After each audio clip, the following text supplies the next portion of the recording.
Love praise. Okay. So, welcome po sa ating Bible study. So, medyo na busy po kami kanina, kaya medyo na delay din kami, no? So, pasensya po. And ayun, wala po akong keyboard. Walang battery pala yung keyboard ko. So, nag-manual ako na on-screen keyboard sa mamaya pa ako makakabili pagkatapos. Okay, so anyway, good afternoon and welcome. So, welcome po sa lahat na nakasali ngayon. And ayan, no, nandiyan ang ating isang pastor. Ating apologist. Okay, so good to have you, Kuya, no? So sana matulungan mo din kami sa na itong ating babasahin ngayon. So ngayon, last week nag-end tayo sa verse 7. So para po sa kalaman ng lahat at sa mga bagong makakapanood po nitong episode na to, pinag-aaralan po natin yung Matthew chapter 1 verse 11. So kung titingnan niyo po 'yon, tungkol po 'yun sa genealogy kung saan po nanggaling ang Panginoong Hesukristo, ang tagapagligtas. At makikita po doon natin na may mga iba't ibang pangalan. Kaya nga po genealogy. And meron po nabanggit po doon yung pagkabihag, no, sa Babylonia. So ngayon, amin pong pinag-aaralan yung bago po 'yun mangyari, ano yung mga curses at mga promises. And specifically, dito po tayo sa Jeremiah 31. So, napag-aralan na po natin yung verses 1 to 6, 7. So, this time we will continue sa verse 8. Okay? So, nabasa na po kanina ni Ate Jamie. So, ngayon, bago tayo magsimula, tayo po yung manalangin muna. Panginoon, gabayan mo po kami sa pag-aaral ng iyong salita, ng iyong kaalaman, ang iyong kalooban ng siyang aming maunawaan, siyang aming makita, at siyang aming malakaran, Panginoon. Salamat dahil ikaw naghahayag nito at ikaw po ang magtuturo nito sa bawat isa. Naway ang salita na amin pong mabigkas ay manggagaling po, Lord, sa gabay na iyong pong ibinigay sa amin. Maraming salamat dahil hindi ka nagkukulang at nandyan palagi ang iyong gabay at nandyan lagi, Lord, ang iyong pagtatama at pagpapatibay sa bawat isa. Ikaw po ang purihin, Panginoon. Ikaw lamang. Ito aming panalangin sa pangalan ni Jesus. Amen. Okay, so let's go straight sa verse 8. So sabi po dito, narito dadalhin ko sila mula sa hilagang lupain at titupunin ko sila mula sa pinakamalayong bahagi ng daigdig. Kasama nila ang bulag at ang pilay, ang babaeng may anak at ang malapit ng mga anak ay makakasama. Isang malaking pulutong sila'y babalik rito. So kung matatandaan po natin, ang story po dito is yung pagkakabihag or mabibihag po ang Israel, no, sa Babylonia. And ito po yung mga sinabi dito. Wait lang po. Okay, so ito po yung mga promises, no, na binanggit ng Panginoon sa pamagitan ng propeta Jeremiah. So ito po, narito dadalhin ko sila mula sa hilagang lupain, no? At titipunin ko sila mula sa pinakamalayong bahagi ng daigdig. So again, kung titingnan po natin yung context, no, ng story, Babylonia is situated or located or nakaano po siya sa north, no? Tama tol, no? 'Di ba sa nasa north yung yung Babylonia. So, yun po yung reference, no, na binanggit dito mula sa hilagang lupain. Okay? And then, pero may nabanggit, titipunin ko sila mula sa pinakamalayong bahagi ng daigdig. So, it's possible na may mga napadpad din sa iba't ibang bahagi ng ng mundo. Pero kung babalik nga po tayo dito sa konteksto ng pinag-aaralan natin, again, pagkabihag po sa Babylonia. Pero sa ating pong pag-aaral, nakita po natin na yung pangako ng Panginoon na pagbabalik sa Israel, no? Pagbabalik ng Panginoon sa kanyang tinatawag na, ano ba yung remnant sa Tagalog? Nalabi? Ano ba? Nalabi, isibabalik niya doon sa Israel. And we learned na it's more than the physical or the yung literal na pagbabalik doon. Although may promise after 70 years na ibabalik sila, pero again, na pag-aralan natin na it talks about yung yung paghahari ng Panginoong Hesukristo, ng Messiah, no? And yung tinatawag na millennial kingdom, no? So yun yung time na ito yung fulfillment ng sinasabi dito sa propesya sa chapter 31. Okay? So let's talk yung first na sentence. Narito dadalhin ko sila mula sa ilagang lupain at titipunin ko sila mula sa pinakamalayong bahagi ng daigdig. So baka meron po tayong Tol, baka meron kang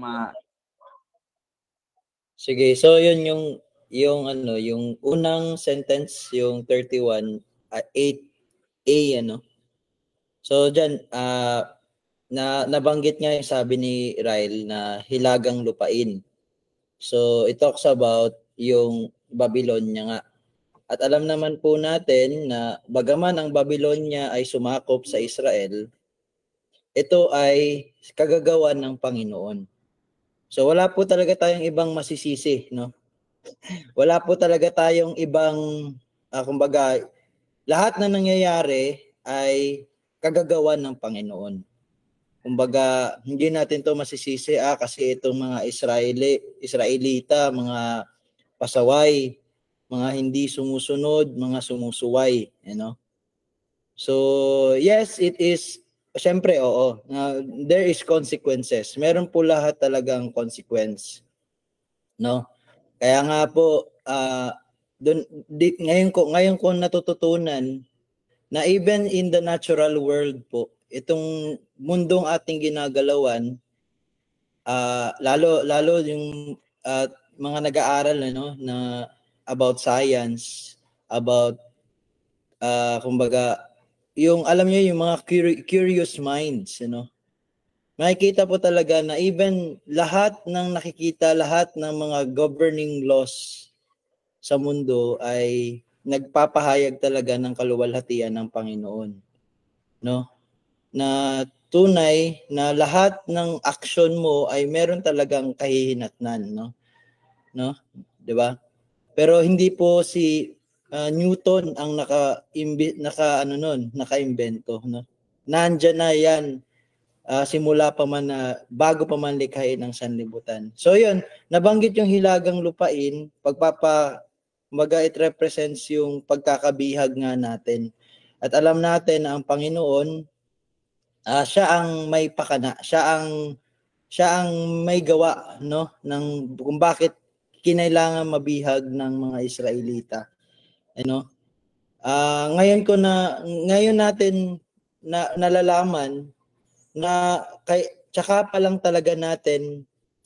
tayo talaga mapupunta doon sa, alam niyo yun, yung mas lalo nating maiintindihan yung magandang balita kapag dinanas natin at nalaman natin yung hindi lang sa na-experience, kundi kapag nalaman mo talaga na meron talagang tawag diyan, yung bad news, not until nalaman mo na ikaw ay nabihag sa kasalanan ng dahil sa sarili mong sa sarili mong pita, sa sarili mong, yun nga yung napag-usapan natin last Sunday na regarding original sin nga, yung ni Ryle, na tunay talaga na napaka malubha ang ating kalagayan. Yung total depravity? Ubod ang ating kasamaan. Okay? So, ayun, dito, at that, pinakita talaga ng Panginoon, no? Na lahat ng nangyayari ay dahil nga sa tayo ay humiwalay sa kanya, no? Tayo ay nahiwalay sa kanya. At sino ang naghiwalay sa kanya ay sa atin sa kanya? Siyempre siya, kasi siya yung may kapangyarihan na gumawa kung sino yung kanyang kumbaga, siya yung may authority over kung sino yung itatakwil niya, Kumbaga, hindi tayo kailanman magkakasala sa kapwa natin makasalanan, magkakasala at magkakasala lang tayo against one person, and that is God, ang Panginoon. So, and then the promise, at titipunin ko sila mula sa pinaka malayong bahagi ng daigdig. So, tunay na tayo ay nalayo sa Panginoon, pero siya na, sabi ko nga sa inyo, walang nangyari even a single sin. Hindi po yung sin na kasalanan, kundi yung eksena or moment sa history ng tao simula kay Adan, na hindi ang Diyos ang nagtalaga. So, medyo papasok lang tayo sa konting theology. Did God allow sin? Di ba? Why He allowed sin? Ay, ang unang tanong, ginawa niya ba ang tao tapos pahintulutan niyang magkasala? So ang madaling sagot diyan ay oo, Kasi nangyari. Kasi walang nangyayari na hindi pinahihintulutan ng Panginoon, na hindi na ayon sa kanyang tawag dito, sovereign will or sovereign plan. Plano niya. So pag tatanungin kayo, so plano niya palang magkasala ang tao. So medyo lang talaga. But in our theology, hindi ko sinasabi na ito ay atin, Ito ay inihayag lang sa atin ng Panginoon na it is also His plan for this to happen. And this is for the glorification of His name. And itong mga words na to, first sentences, it summarize that, na bagaman nahiwalay tayo dahil tayo hindi naging, iba nga, yung 1 to 7 na nabasa nyo, ano yung word na tumatak sa atin? Oberhen ng Israel. Oberhen ng Israel. Ibig sabihin, kahit na hindi naman talaga berhen ng Israel, ito ay marumi na, na kumbaga narumihan na. Pero siyang nagsabi na ikaw ay marumi, pero siya rin yung magsasabi na ikaw ay malinis na. At dito sabi niya, titipunin ko sila mula sa pinakamalayong bahagi ng daigdig. So it is only God, it by His own sovereign, kumbaga in His own might and His will, na talagang magpapabalik sa kanyang mga tawag dito, remnants of Israel, o yung mga nalabi ng Israel. So yun lang muna, baka masyadong lengthy yung Ito, salamat, pwede po kayo magtanong kasi alam ko po na yung sinabi kanina ay it's possible na magkaroon po tayo ng, alam mo yun, yung parang parang, di ba? Sige po, magtanong po tayo. I mean, I think ito yung time na may chance tayo, na sagutin. We praise God kasi meron tayong apologist. Okay. Pero I hope na yung naririnig nyo yun, parang ano ba to si Jello, masyado namang yung alam niyo yung masyadong ginugulo yung mga bagay-bagay. Alam niyo po kasi magulo lang talaga ang bagay-bagay sa mga hindi nabigyan ng pagpapahayag ng Diyos.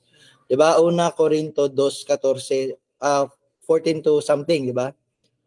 So yun talaga. Kumbaga, kaya lang nagiging magulo kasi wala kang pagpapahayag ng salita ng Diyos. Ngayon, pag sinabi sa iyo na it is God na He allowed, kumbaga, nilikha niya pa rin ang sangkatauhan kahit na alam niya na ito ay magkakasala sa kanya. No? Bakit niya ginawa? Napakano pala tong Diyos na to. Gusto niya ng magulo, no? Bakit hindi niya na lang ginawang happily ever after, no? Ginawa niya na lang perpekto yung mga tao. So, hindi, ang pinapakita ko lang dito, it is not to judge God, no? It is to know God. Kaya nga, may nagsabi, no? Na-quote ko lang to, ang sabi is, the saddest thing daw, yung pinakamalungkot daw sa buhay ng isang Kristiyano, ano? Ay yung marami daw siyang alam ng mga Bible, yun nga, biblical truths or knowledge, pero he is not changed. No? Actually, wala namang mali doon sa sentence na yon, no? Walang mali doon sa declaration na yon na yes, it is sad na okay, marami kang alam mo yung Bible from verse 1 to verse ng last verse ng Revelations, 'di ba? Pero you are not changed. Yes, it is tama naman yung sentence na yun. Nagkakamali lang kasi yung sinabi nila na know the Bible or know the scriptures. Hindi lang, ang ibig po sabihin ng know the scriptures, hindi lang po yan ibig sabihin na nabasa mo or meron kang kaalaman about that. Ang ibig pong sabihin ng know the scripture is knowing God or having the knowledge of God. Pag sinabing the knowledge of God, hindi knowledge about God, no? Hindi yung alam mo yung tungkol sa Diyos, kundi alam mo yung kung ano yung kaalaman na meron ng Diyos. So, what is the saddest thing? The saddest thing really is that you do not have the knowledge of God. So, anong gagawin natin kapag hindi ko na lang sasabihin tong mga bagay na to, no? So, wag dapat tayong mangimi sa kung ano yung sasabihin natin kasi hindi naman tayo nagsasabi nito. It is God who said na titipunin ko sila mula sa pinakamalayong bahagi ng daigdig. Yun ay nanggaling sa salita ng Panginoon, di ba? And Jeremiah is a prophet daw, sa kanya nanggaling yung salita, yes. Pero ito ang kagandahan ng mga totoong propeta po, no? Thus says the Lord. Ito ang sabi ng Panginoon, no? Hindi nila kinekredito sa kanila, kundi ito ay galing sa Panginoon. Kaya nga po, sola scriptura, it's only scriptures, it's only the Bible has authority. Pag sinabi ng Bible na ganito, so sino tayo para bigyan ng ibang kahulugan yun? No? So, yun, I hope na hindi kayo naguguluhan. Ano? And kung naguguluhan man kayo, I know na, sana, nawa, no, it is divine sorrow. Ano? Galing to sa Panginoon na kaya ka naguguluhan para mas lalo kang lumapit sa katotohanan. Gaya ng kailangan mo nang magulo ang Israel, ano? Dapat nasa comfort sila ng home nila, pero bakit kailangan silang i-scatter ng Panginoon? And God is, it is part of His providence, no? So providence, kumbaga, He provide mga mangyayari sa atin para na rin sa atin because He knows the plan for us, no? Plans to prosper us, not to harm us. So yun, pwedeng ikaw to lang magtanong para sa kanila tol kung ano yun. Yun nga, siguro yung ano lang, yung paano natin i-reconcile yung God's sovereignty and yung human free will na magkasala at maging rebelde sa Panginoon. Kasi nga nasabi kanina, it is the will of God. Tama? It is the sovereign will of God po. May mga words nga tayong narinig kanina eh. Kumbaga, ang Panginoon ang may kagagawan. No? Well, maybe baka kasi magkamali ng pagkakaintindi na yun nga, baka sabihin nila, aso nagkakasala ako. Kasi yun naman pala ang itinalaga ng Panginoon. So, di ba kasi ganyan yung, again, pero yun nga po, no, magulo lang po talaga ito para sa mga hindi hinayagan, no? At lalong, at yun po sila ang hindi nakakaintindi ng soberanya ng Panginoon. Tama? Pero yun nga, parang ano lang tol, parang put it into layman's term ba, na parang paano nila i-reconcile yung God's sovereignty sa free will ng tao. Siguro nagigets mo naman yung tanong ko, no? Kumbaga, yes, it is the will of God, pero yes, yung pagkakasala at pagre-rebelde sa Panginoon, it is also the will of men na tayo, di ba? Yung parang ganun ba? Paano siya i-reconcile? Naano mo ba, tol? So, by the grace of God, sasagot lang ako ayon sa mga naaaral ko din, no? Sa ngayon, no? So, just like yesterday, meron akong, kumbaga, merong discussion with, discussion about the authority. Kasi meron akong pinost nga na ano rin talaga ako kasi it is from the word of the Lord, no? From the word of the Lord. Spoken by teachers, no? Spoken by a certain teacher. But I do not acknowledge it because of the teacher. I acknowledge it because of it galing to sa salita ng Panginoon. Natunay nga na wala ni isa sa atin has its personal authority. So tinanong mo kanina tol, okay, paano natin i-reconcile na to? Actually, reconciling things is a very good, kumbaga, para sa akin very good term siya para sa pag-aaral nga ng salita ng Diyos. Again and again, huwag tayong gagamit ng salita ng Diyos para hiyain ang salita ng Diyos, no? Or huwag tayong gagamit ng salita ng Diyos para i-disprove ang salita ng Diyos. So anong gagawin natin? Gagamit tayo ng salita ng Diyos para i-reconcile ito or para mas maging malinaw to sa atin, no? No, hindi para mag-create ng bagong teolohiya or doktrina, pero mas palalimin lang yung katotohanan na ito ay naihayag na sa atin. At huwag nating itakwil yung katotohanan na yun. So, talking about God's sovereign will and God's free will. So, actually, napakadali lang talaga nitong sagutin. Alam niyo po ba bakit? Kasi our free will is bound in the sovereign will of God. Bound lang po siya in the sovereign. It is not free na, sige, magpakaano ka dyan. No?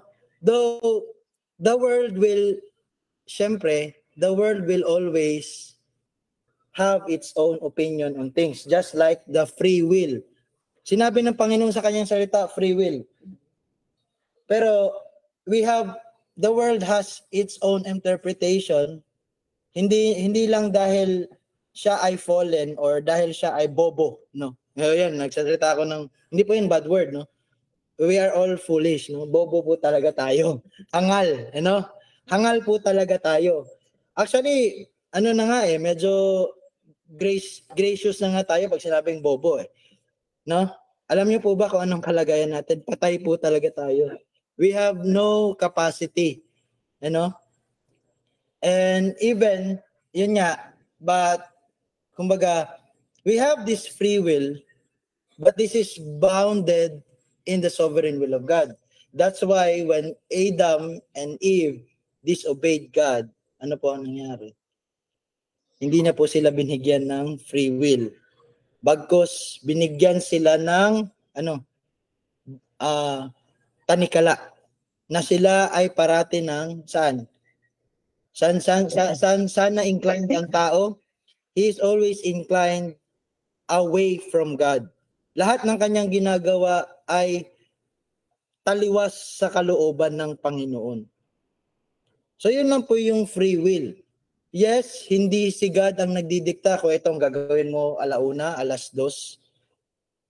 But syempre, we know that God, for His people, He has this providence. Syempre, kahit na kahit ano pa mang natin, gustuhin man natin na lumayo sa Kanya sapagkat yun talaga ang gusto ng tao. Kahit anong pagbalik-balik ta rin nyo po, wala po ni isa sa atin dito gusto ang Diyos. Ayaw po talaga lahat natin ng Diyos. Minamahal lang natin ang Diyos kasi binuhay niya tayo muli. May bago na sa atin, no? May bago na sa atin. And mamaya mababasa rin natin yung ano yung bago na yon. Ano yung bagong sa ano kasi sa NASB it is new thing eh. Bagong bagay, no? Ewan ko kung bagong bagay ba itinranslate dito sa ang Biblia, no? So, yun lang talaga ko. Medyo mahina ako magpaliwanag. Yun lang yung naiintindihan ko ngayon. And hopefully, yung nasasabi ko sa inyo ay somehow nakakatulong. Amen. Sige, clear naman. Pero yun nga, gusto ko lang din talaga may ano yun sa mga nakakarinig. Kung baka meron po kayong tanong or baka may gusto kayong i-share, no? Tungkol po doon sa soberanya ng Panginoon.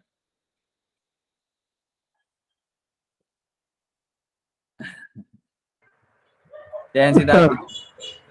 Ano ang sabihin nito ni-recognize ang Panginoon, ang tao. Ginagawa niyang lahat mapabuti ang tao, pero ang tao binigyan niya ng kalayaan, free will. Nasa tao na yun kung sino susundin niya. Siyempre, ginawa naman ng Panginoon lahat eh. Ginawa niya lahat na mapabuti ang tao, mapalapit sa Kanya.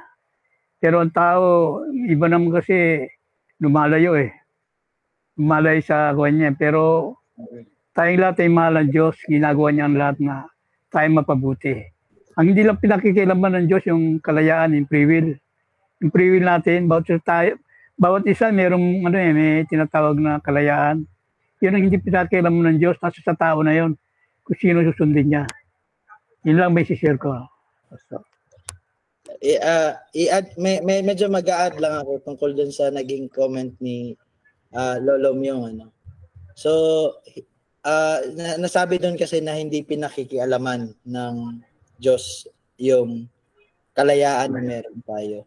And again, kaya nga nang sabi mo tol, maaring dito kasi hindi maaari, no? Pero marami talaga ang nagkakamali sa tinatawag na kalayaan.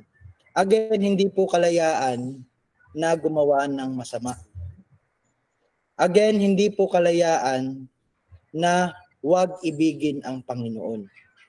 Yes, we are the one who decide to do just like Adam and Eve.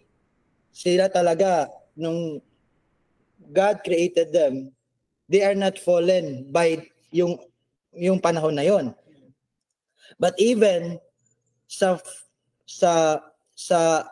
yung sa estado nila noon na hindi pa sila fallen, kumbaga talagang ano pa sila, kumbaga they are designed yung pinaka talaga, the design of the Lord, yung original design, no, ng tao.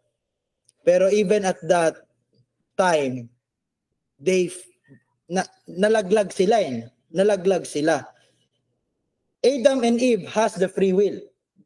But for us as sons and daughters of the fallen Adam and Eve, we no longer have the free will. We will always be slave to sin. Lagi po tayong magkakasala. Lagi po tayong tataliwas sa Panginoon. So, actually in the Bible, no, though pwede niyong i-segment ang Bible from Old and New Testament. Pero alam niyo po ba yung isa sa pinakamagandang segment ng Bible, yung first 2 chapters at saka yung last 2 chapters versus yung kalakhan ng Bible, no? So yung first 2 and last 2 chapters, yun yung mga mundo na walang kasalanan at pighati. Pero we are reading on Jeremiah, nasa gitna to nung nabanggit kong 2 chapters. It only talks about how poor we are. It only talks about our captivity in Babylonia. Though not literally, Babylonia is pagpapakita na so you are a sinner, so you are a slave to sin. No? Because you are not Because dahil hindi ka nasa, kumbaga, wala ka sa presensya ng Panginoon, nasa presensya ka ng lahat ng kahangalan, lahat ng, yun nga, slavery to sin. So yung kalayaan po talaga is a lie from Satan. We no longer have kalayaan po. Pero ang Panginoon, ito nga, at titipunin ko sila mula sa pinakamalayong bahagi. Kung saan man sila ay nawala ng kanilang kalayaan, sila ay titipunin ko ulit upang magkaroon ng kalayaan. Ang tao po nagkakaroon lang po ng kalayaan kapag siya ay nasa presensya ng kanyang Ama. Okay? Kaya nga sabi ko po sa inyo, free will, yes, you will have free will. But in terms of, dapat it is only bound by the sovereign will of God. When you are outside the will of God, then you are not free, you are bound. And even, you are bound to sin. Kumbaga, ikaw po ay nakagapos sa kasalanan. So, pag sinabi pong nakagapos, hindi po yun malaya. Hindi po yun malaya. So, okay, hindi ka pinakikialaman ng Panginoon ngayon, pero hindi ka po malaya. No? Hindi ka malaya sa ginagawa mo ngayon. Okay? And even, yung kalayaan na ipinagkaloob ng Diyos sa kanyang mga pinili or elected, sa kanyang mga pinili, no? Ay, even them is a slave to Christ. No? Kumbaga, yung free will po talaga is kumbaga, it's not biblical. I mean, it's not, kasi yung paggamit ngayon, hindi na po biblical eh. So, it's not biblical. I know, sa atin na pinagpahayagan, free will is really free will. No? Kalayaan po talaga na muli tayo ay makapiling ng Diyos sa kanyang, kumbaga, ibalik niya tayo sa kanyang soberanya, sa kanyang will. Kaya nga po, di ba, magtataka kayo, bakit maraming salungat sa Reformed theology? Kasi po, ang tinuturo po ng Reformed theology is the sovereignty of God, the sovereign will of God. Nothing outside the will of God is really, kumbaga, nothing outside the will of God, kumbaga, hindi yun matatawag na kalayaan o hindi yun matatawag na pagkaka-save or pagkakaligtas, if it is outside the will of God. So malaya kang gumawa ng kasalanan, actually hindi po yun kalayaan, hindi po yun free. It's not freeness, it is slavery. Pagkakagapos po yun, mga yun. Ewan ko, Tol, lalo ko yata pinagulo. Hindi, ano lang, Tol, parang ito lang, no? Yung una, yung about kala Adam at Eve, yung medyo hindi ko na-catch yung sa kay Adam at Eve, Tol, yung sinabi mong yung bago pa yung fall, 'di ba? Bago pa yung nature na masama, no? Kasi pure pa dati, 'di ba? Ano nga yung sinabi mo Tol about dun sa ano nila. Okay. Sinabi ko sa kanina, no? Adam and Eve, as original design, they have free will. They decide whether to eat or not to eat. They decide whether to obey the Lord or not obey Him.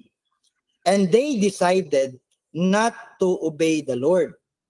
It is free. They freely, hindi naman sila, bakit? Pinakailaman ba sila ng Panginoon? Uy, wag mong kakainin yan. Hindi. Pero sabi ko nga kanina, it is part of the plan of the Lord. Bago pa man niya nilikha, alam niya na magkakasala tong dalawang taong to. And even, kung ang pangalan ni Adam is Mario, so gawa tayo ng alternate universe. Kunyari, ang isasalang ng Panginoon, yung Adam ay si Rael. Even Rael will fall. Alam na ng Panginoon yun. But they let him he let Adam. Hindi ko na po inaano si Eve, no? Kasi na kay Adam po talaga kasi yung yung focus nito eh. Siya yung unang nilikha eh. Kumbaga siya yung binigyan ng dominion over the earth eh. Kaya nga 'di ba, kung maano nyo lahat ng pag tinawag niya tong cellphone po ang tawag nito. Ganun po talaga binigyan ng authority si Adam, no? Pero yun nga, nagkakaroon ng problema kasi even that authority is the authority of God. No? Kumbaga, wala po talagang authority personally. And kaya nga po kahapon, si Russell Talingting, he's my friend, classmate ko po siya, and natutuwa po ako sa kanya kasi nga po, nag-aaral po talaga siya ng salita ng Diyos.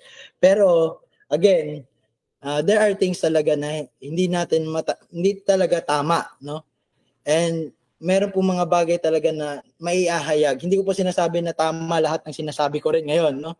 I may be talking with gibberish minsan din kasi if it comes from me, so wala po talagang bearing yon. Only the word of the Lord has all its bearing, di ba? Yun nga po. So sana naging mano yun tol, yung Adam before the fall, they have the free will. But after the fall, we no longer have free will. Slavery na. Slavery na lahat. We are inclined not to obey God. We are dead. Baga, di ba? We are dead. Patay na talaga tayo eh. Pero meron po talagang supernatural na nangyayari sa isang Kristiyano. He is having this rebirth. Now, John chapter 3, the necessity of being born again.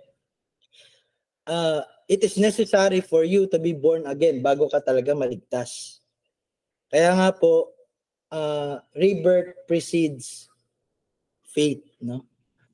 So without rebirth, so wala talaga. No one will see the kingdom of God. It is impossible for man to see the kingdom of God.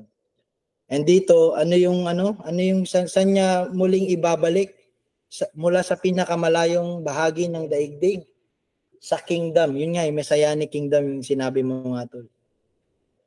So, ayun. Yun lang yung ko tol. Sana naging malinis yung pagkakaalam natin about sa free will. Dati po, yes, oo. Meron po talagang free will. But it is only myth ngayon. Hindi na po totoo yung free will ngayon. Kahit nabasa mo yan sa Bible, pero nababasa mo yan during the time na wala pa pong fall. Yung first 2 chapters. Pero sabi ko nga sa inyo, huwag kang gagamit ng isang chapter, say chapter 1 and chapter 2 ng Genesis to debunk all of the chapters of the Bible. Alalahanin niyo po, 66 books and only part of those first and last 2 books na nagsasabi na we have free will. All other books, no? Kalakhan ng all the 66 books, pinakita po talaga na we are slave to sin. Ubod po talaga tayo ng sama.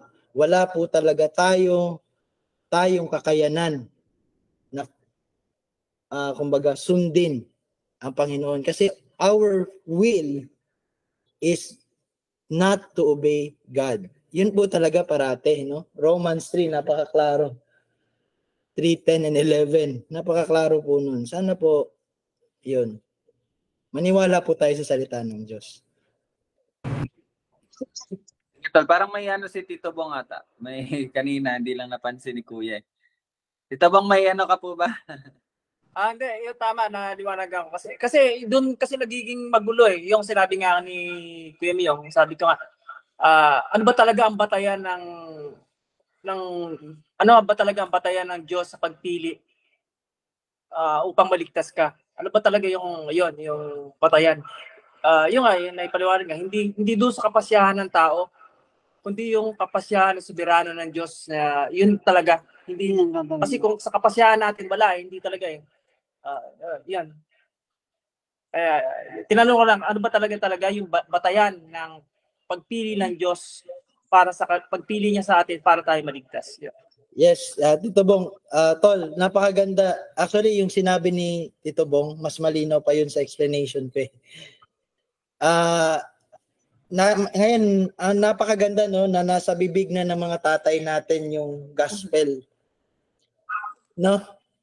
Na it is not, our will, kumbaga yung ating kapasyahan, ay walang kinalaman sa liberty natin ngayon. Ibig sabihin sa pagkakaligtas natin ngayon.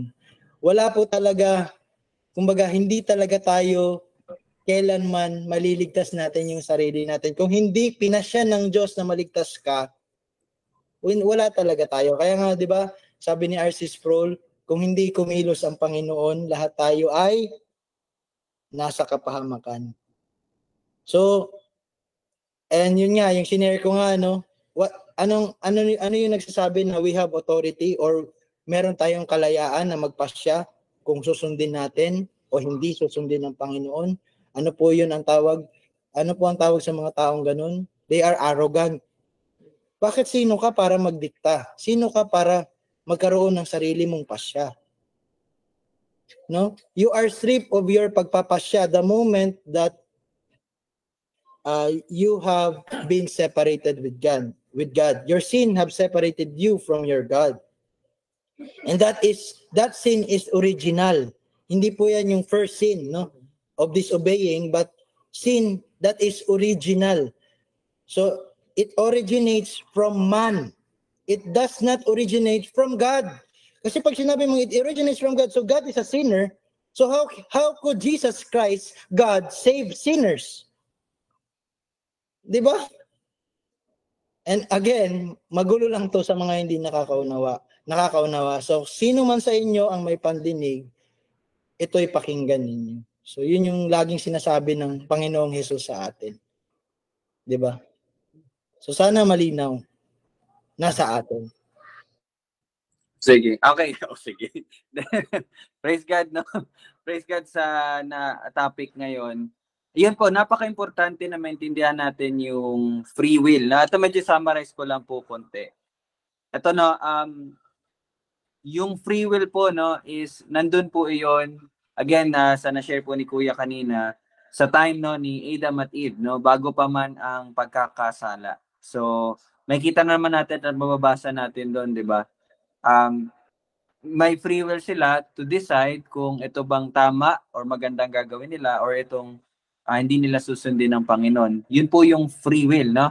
Pero pagkatapos po noon, nung nagkasala sila, lahat po ng sumusunod doon, susunod na mga tao doon, yun na po sila ay, ano na po yun? Naging alipin na. Saan? Sa kasalanan or yung sa kasamaan na tinatawag. Okay? Kasi nga po, patay na tayo. Okay? So yung buhay natin, yung pamumuhay natin is ayon na doon sa kung ano tayo. Ano ba tayo? Patay. 'Di ba? Kaya nga po, tinanong ko rin at na-share din to ni Kuya, ano ba ang tama? Nagkasala tayo kaya tayo ay makasalanan or makasalanan tayo kaya tayo nagkakasala. 'Di ba? Yung naging makasalanan ka dahil nagkasala ka or makasalanan ka kaya ka nagkakasala.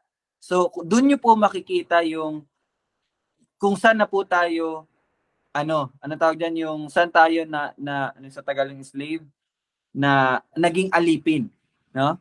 At yun po yung sa pagiging makasalanan natin. So, we never have a free will na tinatawag na, I will choose Christ, I will choose God. No. But we are slaves, tayo po'y alipin ng kasalanan dahil tayo ay makasalanan. Okay po. Sige, Tol. Ayun, so ano mo yung ano na yun, no? Actually, it is not a word play po. Napakaganda po talaga nun. Ikaw ba ay makasalanan dahil ikaw ay nagkakasala? O ikaw ba ay nagkakasala kaya ka natawag na makasalanan? So, ang tama po doon is ikaw ay makasalanan, no? Ikaw ay makasalanan kaya ka nagkakasala. Sa madaling sabi mo kasi tol, in layman's term, dahil tao ka, magkakasala at magkakasala ka. Kasi ang tao ka, di ba? You originate from the first man. And that first man, anong ginawa ng first man na yun? He disobeyed God. At dahil anak ka ni Adan, magkakasala ka, gaya ng tatay mo. So sa madaling sabi talaga, dahil tao tayo, nagkakasala tayo sa Panginoon. So sinabi, so ginawa pala ng Diyos ang tao para lang talaga magkasala sa Kanya. Hindi nga po nag-originate ang kasalanan sa Diyos. Bakit lagi mong pinupuhin sa Diyos? No? What originates from God is God. What originates from life is life. What originates from sin is sin. And who originated sin? Adam and Eve. Kaya nga original sin, hindi galing sa Panginoon eh. It originates from man. Kaya nga po, there is no such thing as immaculate conception. When you are conceived, sabi nga nabanggit mo rin to tol, di ba? Sinabi ni David, yung somewhere in Psalms 50 something, no? Na we are conceived. Nasa sinapupunan pa lang tayo, makasalanan na tayo eh. Kasi nung nasa sinapupunan ka, ano ka ba? Tao ka, di ba? Kaya nga po sa Amerika ngayon pinagtatalunan. Tao na ba pag nasa sinapupunan pa? Kaya ngayon, tingnan mo yung mga...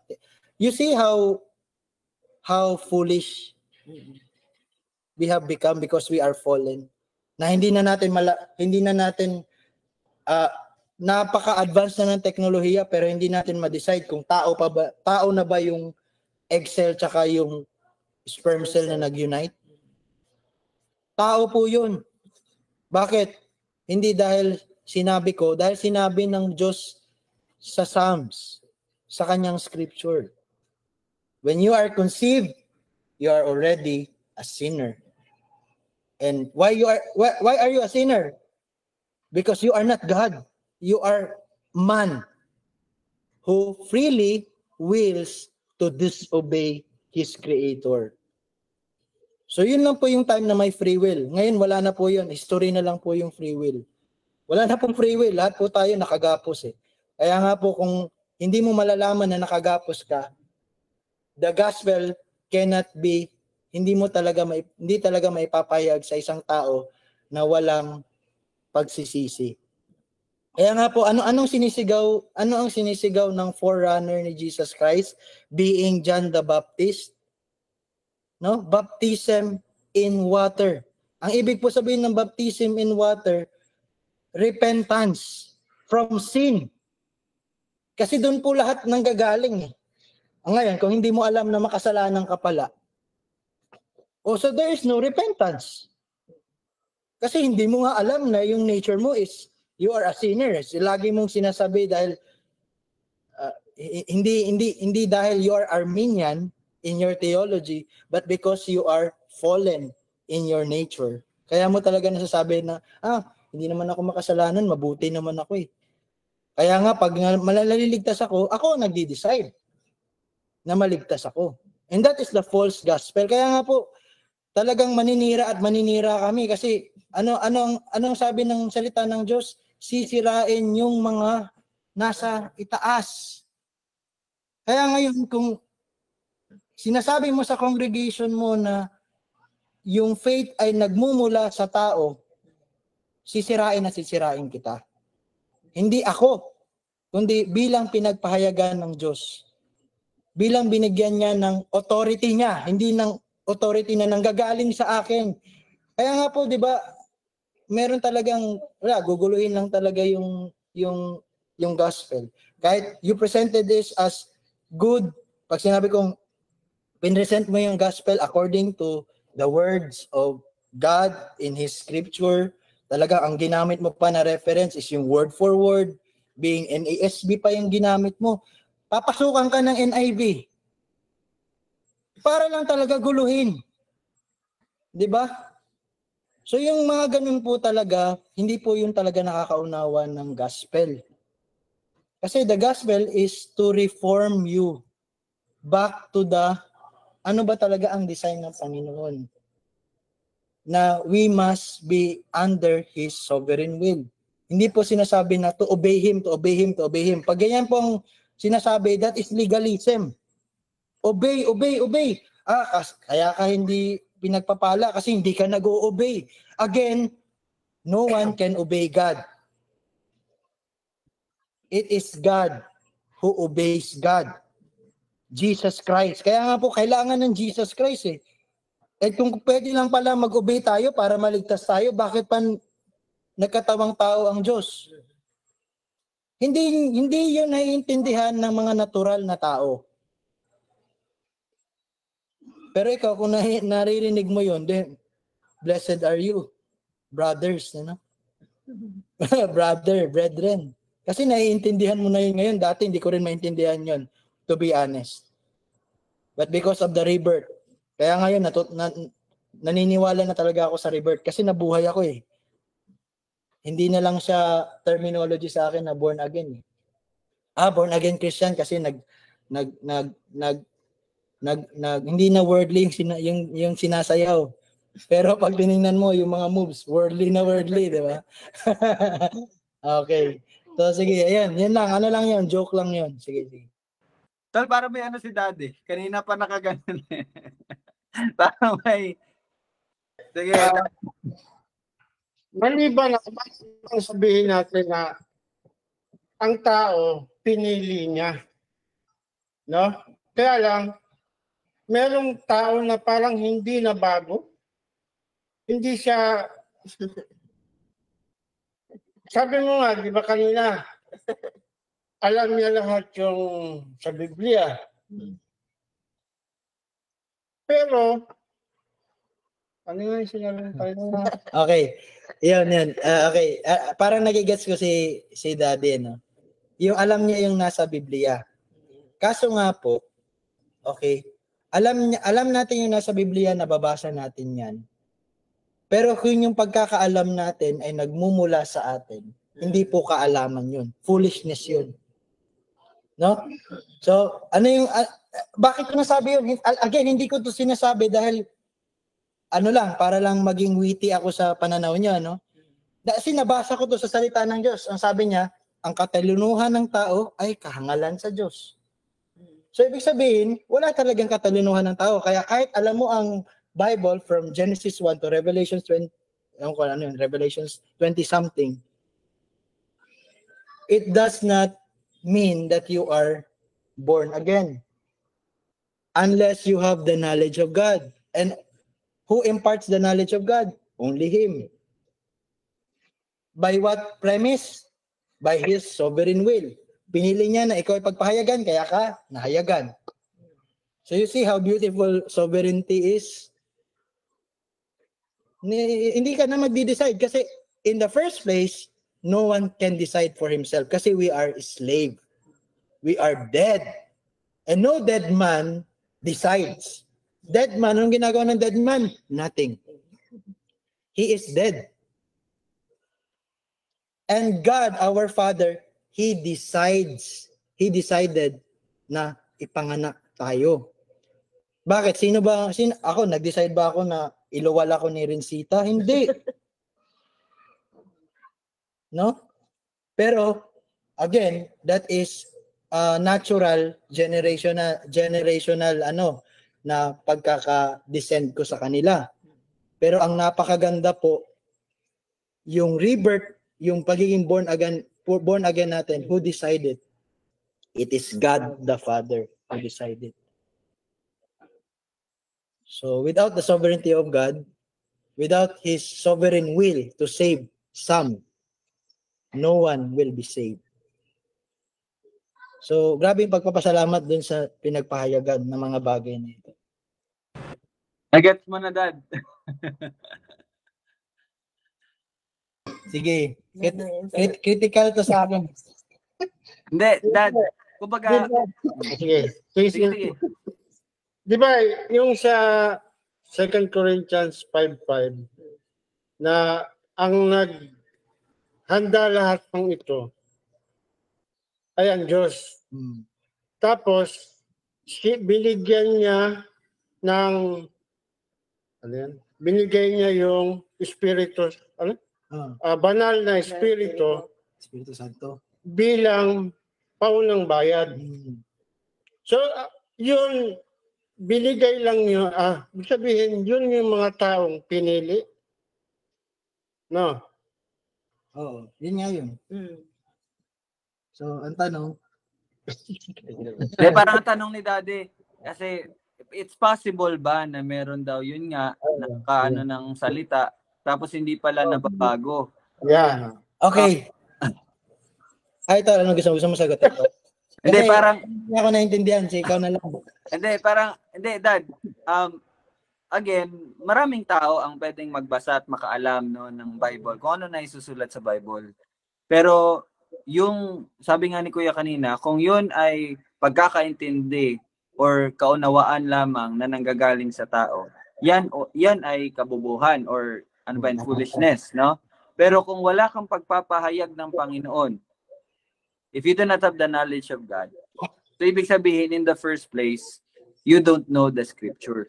Hindi mo naintindihan ang salita ng Panginoon. At hindi mo yan maintindihan kasi hindi naman ipinahayag sa iyo. So, yung mga tao na nagsasabi na alam nila yung Biblia pero hindi naman nababago, well, in the first place, hindi talaga nila kasi naiintindihan or alam ang salita ng Panginoon. So, parang ganun lang yun, Dad. So, yung word na binago, tol, yun yung ano ni, parang yun yung, doon yung tanong Hindi niya siya na bago ng, Oo. parang gano'n. Pwede ba yun? Oh, in the first place, hindi siya binago. In the very first place, hindi siya binago. Wala talaga, patay siya. Patay siya. Oo. So, sana po yun yung maging malinaw sa atin, no? Pag nanatili po tayong patay, patay talaga tayo. No? Pero once na binuhay ka na ng Diyos, hindi mo masasabing hindi ka na bago. Hindi mo masasabing hindi ka binago kung binago ka ng Diyos. Kasi you will, anong ginagawa mo? Kine-question mo yung sovereignty ni God eh. Sinabi ng Diyos sa kanyang pinili, kayo ay binago ko. So binago ka. So, siguro ang sinasabi ni Daddy, yung mga meron kasi talaga taong masasabi na Kristiyano nga daw sila. Pero ang sabi nga sa atin, always test the spirit. Always test the spirit. Meron po talaga yung pagtitest, no? Sabi natin, yung Christianity is very easy to understand, yes, but it is only easy for those na meron talagang paghahayag ng Diyos. Kasi, what's the test of, ano po talaga ang test ng pagkabuhay muli? You know Christ. And again, paano mo masasabi na you know Christ? Because you know the Scripture. And who wrote the Scripture? It is the Holy Spirit. And from where is the Holy Spirit? It is from God, the triune God. So what originates from God is the Scripture, the Scripture, and you know the Scripture, thus you know Christ. And nabuhay lang tayo sa pamamagitan ng Panginoong Jesus. Kaya kung hindi mo kilala ang Panginoong Jesus, hindi ka talaga binago ng Diyos. So yun lang talaga yung ano nun, yun lang talaga yung ano nun. If you know Christ, then you are a Christian. If you do not know Christ, but you profess Christ, you are not a Christian still. Hindi ka pa rin Kristiyano kasi you only profess. But you are not profess kasi is galing sa atin eh. We profess eh. Pero hindi naman tayo nabubuhay ayon sa pagpo-profess natin eh. But by the declaration of God, He declares those who are His own. Kaya nga po, hindi na po sinusulat ng Panginoon sa kanyang book of life yung mga pangalan. Nakatala na po yun. He already declared those who are born again. Bago mo pa man makilala ang Panginoon, no? ikaw, tinawag ka na niyang remnant, no? Na labi. Kasi, bakit? Kasi who decide who are the remnant? It is God in his sovereign election. Kasi nga po, man fall. Meron pong fall eh. Pero at that time na may fall, yung fall na yan ay hindi po diyan nakabase yung sovereign will ni God. Kasi the sovereign will of God for man, nauna po yun sa lahat, no? Bago pa man nilikha, bago pa man may fall, no? I have chosen you. Di ba? From eternity past, God have chosen you. So kung ngayon kung i-question mo talaga, binago tapos hindi nakikita ng kabaguhan, sabihin hindi talaga yun binago. Okay? Okay. Amen. Sige, pagpapatuloy po natin to bukas. 5:50 na pala, malapit. So, praise God no sa inihayag ng Panginoon at pinaintindi, patuloy na pinapaintindi sa bawat isa no at tinuturo. So, we praise God for that, no? So, sige, mag-closing na tayo. Tayo po'y manalangin. Let's pray. Panginoon, ikaw po ang soberanya at ikaw lang po ang tanging may otoridad sa lahat. At kami po ay nagpapasalamat dahil sa iyong soberanya, pinayag mo itong mga misteryong ito na ngayon ay hayag na. At maraming salamat, Panginoon, sa patuloy na pagtuturo sa amin. Patuloy po kaming humihingi ng pagkaunawa at paghahayag ng iyong salita. Tunay nga na ang iyong mga binuhay ay buhay. Tunay nga na yung mga binago ay bago na. At salamat, Panginoon, dahil ito ay sa iyong pag-ibig para po sa iyong kaluwalhatian. Luwalhatian kang tunay, ikaw lamang, O Diyos. Ito aming panalangin sa pangalan ni Jesus. Amen. Okay, salamat po sa lahat. See you po ulit bukas. God bless. Salamat sa mga nakasali. Thank you. Bye-bye.